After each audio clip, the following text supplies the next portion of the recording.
Shalom saudara-saudara yang dikasihi dalam Tuhan kita Yesus Kristus. Selamat pagi, selamat berjumpa kembali dalam Renungan Santapan Rohani. Salam sejahtera buat saudara semua dimanapun saudara berada.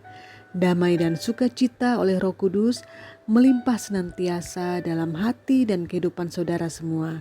Sebelum kita akan merenungkan firman Tuhan, mari sama-sama kita berdoa.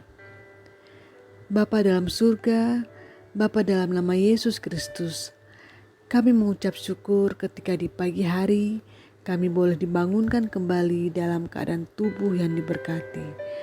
Terima kasih Bapa untuk nafas kehidupan, kesehatan dan kekuatan yang masih Engkau limpahkan dalam kehidupan kami. Saat ini Bapa, kami rindu untuk mendengarkan sabda firman-Mu. Urapi setiap kami, urapi hamba-Mu yang tidak ada apa-apanya. Biarlah Roh Kudus bekerja dalam hati dan pikiran kami, agar kami boleh dapat dimengerti oleh firman-Mu. Dalam nama Tuhan Yesus Kristus kami berdoa. Haleluya. Amin. Saudara kekasih, firman Tuhan kita di pagi hari ini terdapat dalam Kolose pasalnya yang kedua, ayatnya yang ketujuh. Hanya satu ayat saja pada pembacaan kita di pagi hari ini. Kolose pasalnya yang kedua, ayatnya yang ketujuh. Firman Tuhan berkata, "Hendaklah kamu berakar di dalam Dia dan dibangun di atas Dia. Hendaklah kamu bertambah teguh dalam iman yang telah diajarkan kepadamu, dan hendaklah hatimu melimpah dengan syukur."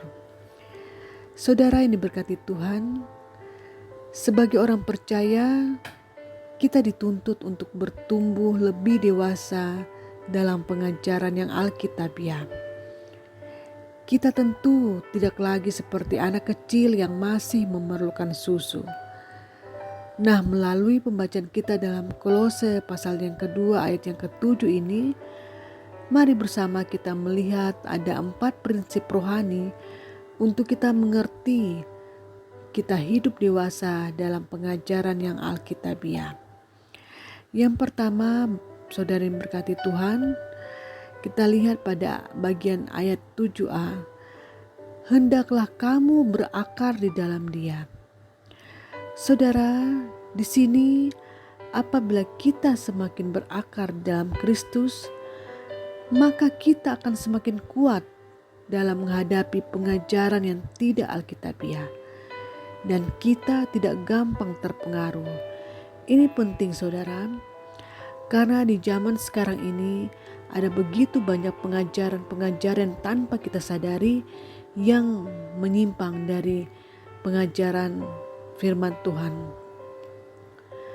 Yang kedua, prinsip rohani untuk kita bisa mengerti hidup dewasa dalam pengajaran yang alkitabiah, kita lihat pada bagian ayat yang ke-7b, dan dibangun di atas Dia. Artinya saudara, iman kita harus dibangun di atas dasar yang benar, yaitu dasar Yesus Kristus. Bisa kita lihat dalam 1 Korintus pasalnya yang ketiga ayat yang ke-11. Timbul pertanyaan saudara, bukankah setiap orang percaya, setiap orang Kristen akan berkata, "Ya, iman saya dibangun di atas Kristus." Tetapi pada kenyataannya ada begitu banyak, bahkan banyak sekali orang Kristen yang jatuh bangun imannya. Iman yang labil, yang menjual iman, bahkan jatuh terus dalam pengajaran yang tidak sesuai dengan firman Tuhan. Nah, prinsip yang ketiga untuk kita mengerti hidup dewasa dalam pengajaran yang alkitabiah, dalam ayatnya yang ke-7 bagian C, hendaklah kamu bertambah teguh dalam iman yang telah diajarkan kepadamu. Saudara, bagi setiap orang percaya yang sudah melewati 2 hal tersebut di atas, yaitu kita berakar di dalam Dia dan dibangun di dalam Dia, maka kita akan siap bertarung. kita akan siap menghadapi tantangan dalam lingkungan, bahkan bukan saja hal-hal yang prinsip tentang pengajaran yang tidak alkitabiah, tetapi juga dalam kehidupan yang umum, misalkan dalam keluarga, dalam pekerjaan, dalam harapan-harapan masa depan yang lebih baik. Dan apabila kedewasaan iman kita yang tidak melihat situasi, baik atau tidak baik keadaannya, maka kita akan temukan prinsip yang keempat dalam mengerti hidup dewasa dalam pengajaran yang alkitabiah, yaitu pada ayat yang ke-7D.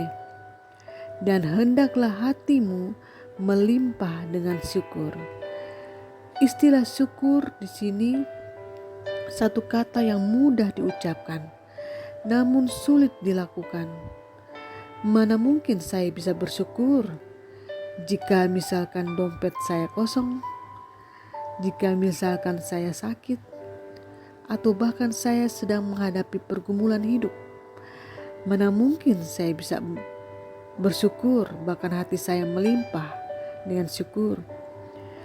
Tetapi saudara, lebih mudah orang bersyukur di atas kelimpahan daripada kekurangan. Dan kita tentu mau lebih dewasa dalam pengajaran yang alkitabiah. Begitu juga dalam mengucap syukur. Mungkin pengajaran dari Rasul Paulus ini sangat sulit, tetapi akan jauh lebih baik kita bersyukur daripada kita bersungut. Saudara yang diberkati Tuhan, biarlah kiranya senantiasa kita semakin dewasa dalam Tuhan, dalam kita mengenal akan pengajaran yang alkitabiah. Tuhan Yesus memberkati. Amin. Mari kita berdoa. Bapa dalam surga, Bapa dalam nama Tuhan kita Yesus Kristus, terima kasih Bapa untuk kebenaran firman-Mu yang selalu menegur kami, yang selalu menasihati kami, untuk kami tetap terus berakar di dalam Engkau. Iman kami tetap teguh dibangun di atas Engkau, sehingga kami tidak mudah goyah dan jatuh akan berbagai macam pencobaan. Dan hati kami tetap terus mau melimpah dengan syukur, dengan segala apapun yang Engkau berikan bagi kami. Terima kasih Bapa. Berkatilah kami di sepanjang hari ini dengan segala aktivitas yang kami kerjakan. Biar kiranya apapun yang kami lakukan, nama-Mu lah yang senantiasa dipuji dan dimuliakan. Terima kasih Bapa, dalam nama Tuhan kita Yesus Kristus kami berdoa dan bersyukur. Haleluya. Amin. Puji nama Tuhan, saudara yang kekasih. Kiranya firman Tuhan selalu menerangi hati setiap kami di sepanjang hari ini, bahkan seterusnya. Sampai jumpa dalam renungan santapan rohani berikutnya. Selamat pagi, selamat berakhir pekan. Tuhan Yesus memberkati. Shalom.